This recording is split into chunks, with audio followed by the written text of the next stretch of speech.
A TV Alba é o programa Capoeira na TV.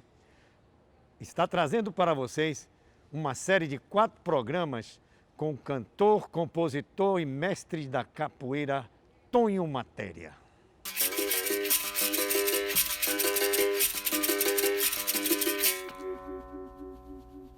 Mestre Tonho Matéria, eu gostaria que você falasse sobre a sua origem na capoeira. Nós, da capoeira, assim como eu e você, nós tivemos histórias e mais histórias na nossa trajetória, né? O início de cada um de nós foi muito difícil. E eu queria que você contasse esse iniciozinho aí. Pois é, mestre Aristide. Primeiro eu quero agradecer à TV Alba, agradecer ao programa, né, Capoeira na TV, que eu acho fantástico esse projeto, porque é um projeto de salvaguardar, além da imagem do capoeira, o conhecimento e também a tradição e seu discorrer nessa arte durante o seu projeto de vida. Então isso vai ficar aí guardado por milhões e milhões de anos, é impagável, né? E o senhor está de parabéns por ser um capoeirista, por ser um dos meus ídolos na capoeira, porque eu tenho o senhor uma das maiores referências da nossa capoeira, e principalmente quando a gente fala de capoeira na infância. Por que a infância é importante? Porque é através desse momento que tem que ter uma figura que dê a orientação a um jovem para que ele tenha direcionamento no seu caminhar. E o senhor tem esse trabalho fantástico, que eu sou assim fã, e já começo dizendo que minha vida, ela não foi fácil, né? Porque menino jovem de uma comunidade, na Baixada ali do Palmiúdo, Pedreira, entre Barro Reis, Cidade Nova e Sertanejo. E eu fui nascido na porta de casa. Minha mãe sentiu as dores, 12 de maio de 1964. Né? Então eu estava ali nascendo na porta da casa, uma chuva imensa acontecendo. E, ao mesmo tempo, a parede da casa de minha mãe estava caindo. Minha mãe correu para a parede, não cair lá por cima dela, nem meu pai, a turma que estava lá. E ela sentiu a dor, eu nasci ali. Você é filho mais velho? Não, eu sou o sexto, mas desse sexto eu sou o segundo vivo, porque 4 morreram antes de mim, porque a calamidade era imensa. E aí, problemas de não ter dinheiro para comprar alimentação, alguns irmãos meus faleceram desnutridos, outros não conseguiram, não viveram, né? Não resistiram. Que era muito difícil mesmo. A falta de assistência, né? A falta de assistência alimentar, assistência pública. Exatamente. Isso que a gente até hoje clama pela nossa população. Exatamente, né? Exatamente. E aí eu nasci ali e uma parteira de comunidade, Dona Júlia, me acolheu. E ela falou uma frase para minha mãe que foi muito interessante, que minha mãe, na verdade, tinha medo de eu morrer, porque já tinha perdido 4 filhos, né? O Biraci, o Biratã, Naíra e Isabel. E minha mãe, poxa, e esse menino? E fez uma promessa a São Lázaro, né? Se eu sobrevivesse, ela ia na igreja de São Lázaro, ia fazer uma oração, uma missa, alguma coisa, e colocou meu nome de Antônio, né? Eu até fico assim, como é seu nome? Fala aqui. Meu nome é Antônio Carlos Gomes Conceição, né? Então o Tonho vem de Antônio? De Antônio, O Tonho vem de Antônio, né? E aí, Dona Júlia olhou para minha mãe, olhou para mim, na mão dela, assim, e disse para ela, minha mãe, assim, ó, essa criança vai mudar a vida da sua família. Aí minha mãe ficou olhando para ela, essa criança vai mudar a vida da sua família, dona Franzina. Aí minha mãe, tá legal. Aí eu vi ali crescendo naquela comunidade toda. Quando eu lembro que minha mãe tinha que ir trabalhar, e me colocava em uma creche, né, Julieta Viana, onde ali eu fui tratado muito bem por minhas tias, que algumas ainda estão vivas, né, tia Isabel que segurava a onda, né, que era dividir o rango, e a gente colava logo ali, né? Tia Isabel, né, tia Maísa, então tinha uma tia Zuleika, né? Dona Zuleika, então... Bacana que você tem essa memória e essa lembrança de todas eu essas tenho, pessoas porque que isso é foram muito importante para mim. importantes na sua, muito no início da importante sua no início vida, da minha né? vida, porque eu passei uma vida muito difícil. Tinha o candomblé de Dona Tide, que ela tocava lá na comunidade e ela alimentava a comunidade. Então, quando tinha candomblé, saía aquela meninada, mestre, correndo, subia a ladeira, é a mesma ladeira que morava Nenenquinha, que hoje é o mestre King Kong. Né? Então, a gente subia aquela ladeira ali, tá, aí chegava no barracão, daqui a pouco Dona Tide, senta aqui todo mundo, aí dividia a comida, pra gente era a maior felicidade. A igreja do Padre André, que é a igreja católica lá na comunidade, eles dividiam leite, farinha e roupa. Minha mãe não tinha condição. Eu lembro que eu levei, você acredita uma coisa que eu vou falar para o senhor? O meu primeiro aniversário que eu fiz na minha história, de minha vida, eu tinha 30 anos.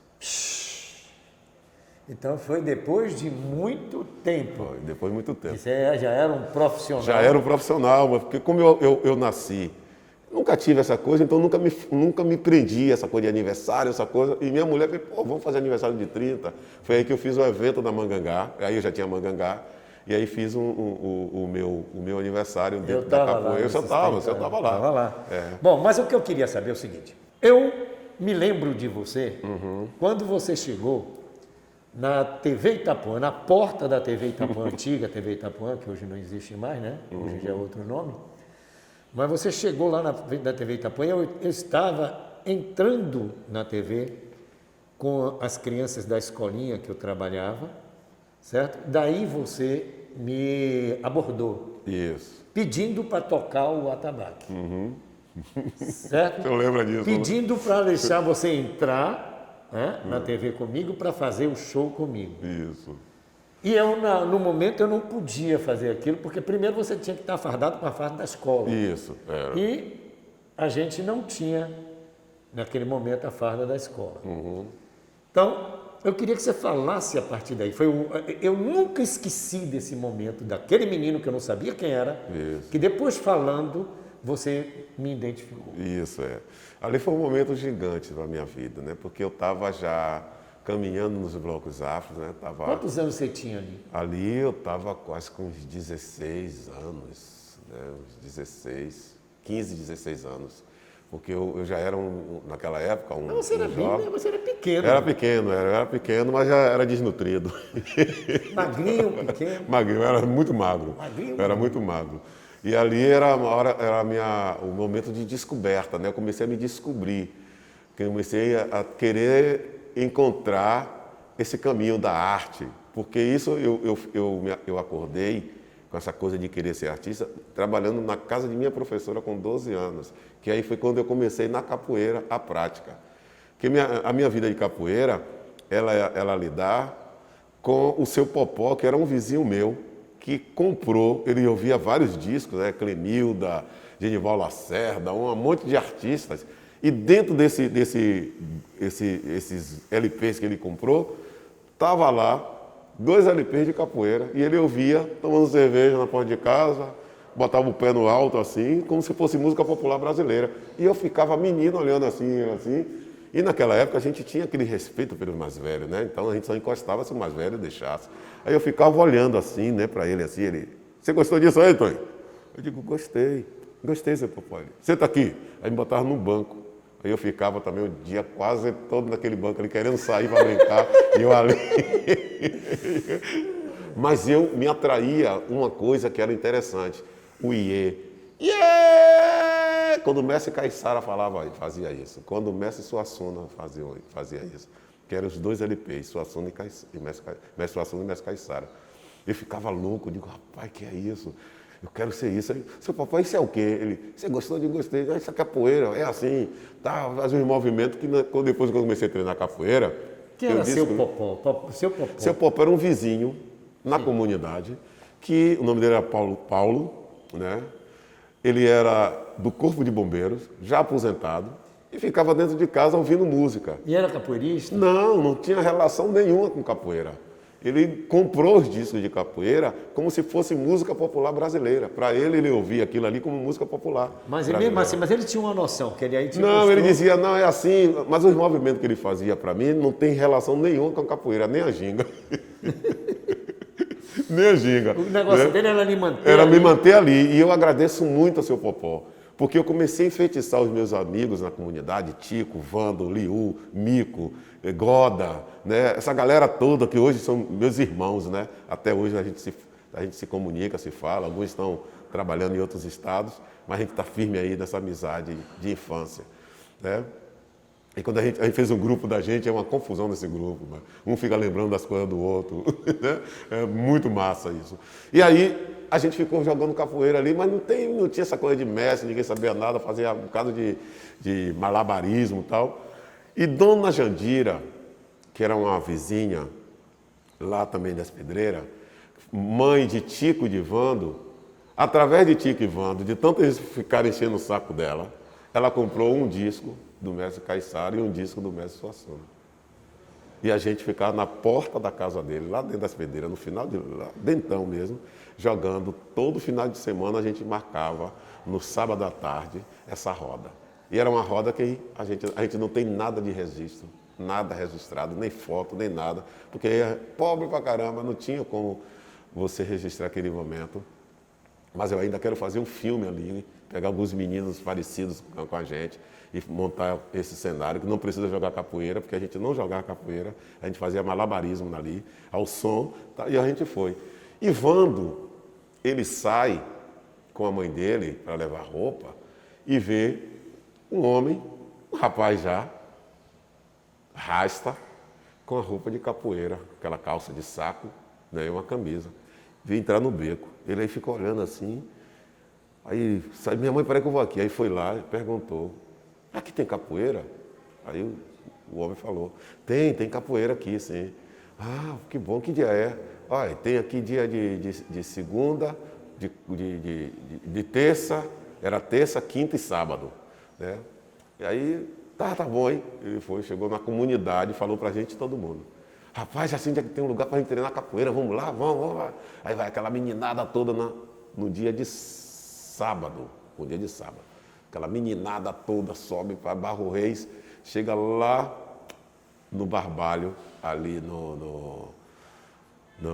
em Macaúbas, a gente entra no bequinho, tá? E quem estava lá? Roberto Santos Silva, o senhor, mestre Macaco, aluno do mestre Geni. Foi o meu primeiro mestre de capoeira. Você está falando o filho de Geni. Filho Geni, Macaco. Macaco, filho de Geni. Que era Macaco e Macaco, Macaquinho. Macaquinho. Isso. Macaco, meu primeiro mestre de capoeira. E aí começamos a treinar com Macaco, treinamos. Você aprendeu com, para mim, um dos maiores capoeiristas que eu já conheci em toda a minha vida. Isso. Macaco. Isso. Macaco, quem não viu o Macaco jogar, perdeu. Porque aquele ali, para mim, um dos maiores que eu já vi. Em beleza e em eficiência. Isso. Né? Então, espetáculo, chega a me arrepiar todo. E ele foi da última formação de alunos formados do mestre Bimba, né? A última formação ele estava. Então, eu tenho várias fotos dele aqui guardadas, que eu arquivo muito material. Então, ali, depois com o tempo, o mestre Macaco sumiu, né? E a gente ficou na rua, jogando capoeira e tal. E aí aparece esse jovem, que era da comunidade, já começando a fazer capoeira, que por incrível que pareça, eu sou mais velho de capoeira há 2 anos do que ele. Eu comecei com 12 anos, né? Quando eu já estava já com 2 anos de capoeira, ele começou a treinar capoeira com o mestre Vermelho Boxel, o Vermelho 27, que depois ficou ali fazendo umas práticas com a gente ficou treinando junto, terminou virando o mestre da gente, que era chamado de Nenenquinha, que hoje é o mestre King Kong. Então eu tenho essas 2 linhagens de capoeira na minha vida. E o mais engraçado é o seguinte, que eu brinco sempre com isso. Foi engraçado, né? Meus 2 mestres, os 2 chamam Roberto, né? Roberto Santos Silva e o outro Roberto de Jesus dos Anjos. Um é Macaco, e o outro é King Kong. E os 2 fazem aniversário no mesmo dia, 18 de junho. Rapaz, que bacana. Essa é a diferença né? da ideia. É muito Bom, coincidência isso. mas eu queria saber o seguinte, agora vamos falar sobre sua trajetória como percussionista. Certo. Porque Sim, quando- deixa eu fechar a questão da TV. Então, a capoeira, eu comecei a treinar na Pituba, com o King Kong e tal. Aí, isso já anos depois, veio a minha primeira graduação de contramestre, em 85, né? E até hoje eu fico assim, digo, rapaz, eu fui graduado do contramestre rápido, né? Porque meus alunos levam 20 anos. Eu levei 10 anos para ser graduado já contramestre. Mas porque o contramestre naquela época, você sabe bem disso, era a segunda pessoa que estava ali organizando o mestre. Então o mestre dizia, você agora vai organizar isso para mim, você vai ser meu contramestre. Não tinha essa questão de uma graduação e tal.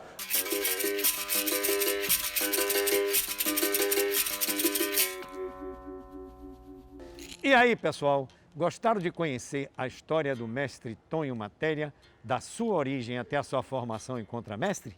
Então aguarde que tem mais. Hoje eu Tonho Matéria, tá tudo mudado. Quantas vezes eu me pego a pensar como jogou Manduca da praia, seu Candiquinha, mestre Valdemar, Caiçara, Besouro e Traíra. Outros mestres eu nem posso falar, o meu peito acaba sangrando da saudade do tempo que dá. Mas o bom mestre quem faz é o tempo, diga lá King Kong falou. O bom mestre quem faz é o tempo, diga lá King Kong falou. Oi, mas o bom mestre quem faz é o tempo, diga lá medicina falou. O bom mestre quem faz é o tempo.